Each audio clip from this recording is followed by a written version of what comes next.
To the current president now. Look at this. President Biden and the First Lady. This is literally in the last maybe 90 seconds to 3 minutes.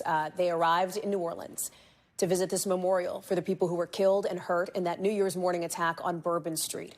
Later on tonight, the first couple will be at a prayer service to remember those victims. All of it as there are new questions tonight about just how safe the city actually is after that truck plowed into a group of people celebrating in the French Quarter. You've got a big test just hours from now with Epiphany celebrations. That's like the kickoff to the carnival season in New Orleans with some parades happening near Bourbon Street. Jesse Kirsch is there. He is in New Orleans. Let's start there at the new security barriers that are being installed. There's a question of what they can actually stop, how effective they could be. Talk us through it. Yeah, so Hallie, the barriers that are being installed here, according to the company that makes them, are only rated to stop a vehicle going 10 miles per hour.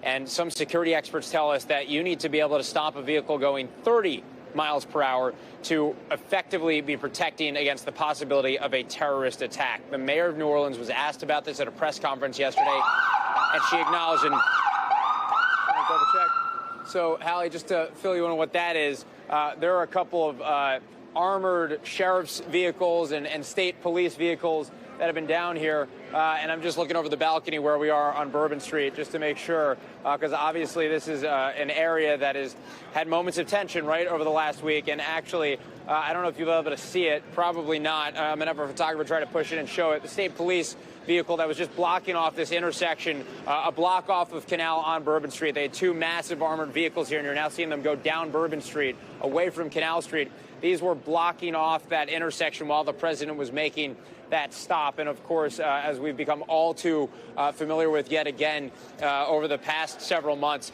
the security that you need around a president or a former president, as we've come to see with attempts on President-elect Trump's life in recent months. But that appears to have just been part of that security situation. So. Okay. Calmness here now. The music is playing, and I think it just speaks to the strangeness of the dichotomy of what we've been seeing on Bourbon Street over the last week. At the end of the block, you have people who have had tears down their eyes. You have been people bowing their heads in prayer. The president of the United States was just doing the sign of the cross at Bourbon and Canal Street, where this rampage began. And if you just go hundreds of feet down the block, you can hear saxophone jazz music. There are people standing around a bar. There's this liveliness, the lights, the neon lights going down the block here, and what people think of when they think of Bourbon Street. So it's just been this very strange, right, side by side of grief and the exuberance that we normally experience here. And so the way those two have been coming together over the last week has been very interesting to see play out, and that's what we continue to see tonight, Hallie. It is quite a split screen, Jesse, especially as they lay it out like that. We just showed that video of President Biden and the First Lady talking about people who are at the French Quarter, as they typically might be on any day, over the course of the last couple of years. President Biden here again, Jesse, is playing that role of consoler-in-chief. That's right, and we do expect him to be spending time with families affected by this tragedy, which happened last week. And we're now getting some more information, Hallie, from the White House on steps moving forward. The Biden administration is promising higher levels of protection for Mardi Gras. That comes after the Super Bowl. The mayor of New Orleans has said she'd wanted more federal resources for that, and she is now getting them, according to the Biden administration.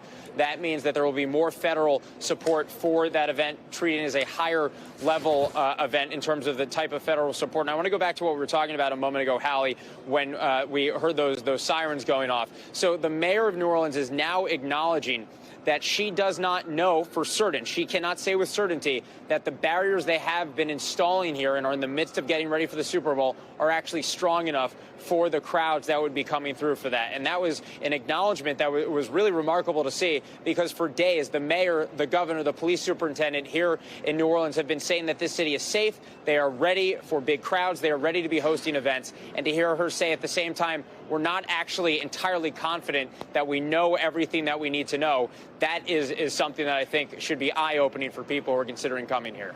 Thanks for watching. Stay updated about breaking news and top stories on the NBC News app or follow us on social media.